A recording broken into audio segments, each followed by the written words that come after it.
Hello everybody, this is Moses from Zaatar Gardens, and this is episode 144 of Gardening Without Edits. I'm going to show you an update on the Liberty apple. Let me flip it around. I'll link up a video right now of me talking about it with all the apples I grew.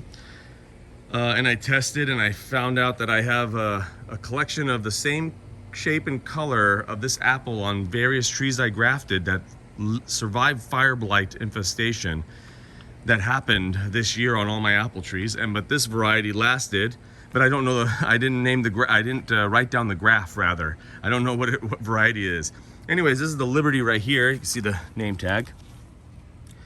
Liberty for liberating you from spraying from, I think it's all types of diseases, powdery mildew, fire blight, scab, etc. Resistant or immune to all, or resistant to all and immune to some, or something like that. Regardless,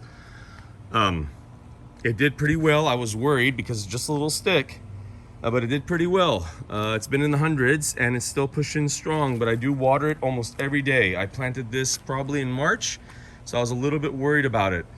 We're gonna see how it does next year with the flower set. I'm just gonna let it go. I'm not gonna even spray it. I'm not gonna do anything. I wanna see if it's true to its name. And this right here is the Barbados cherry next to it. So I may have to just push this back a bit to give this a little more sunlight and air movement next to it.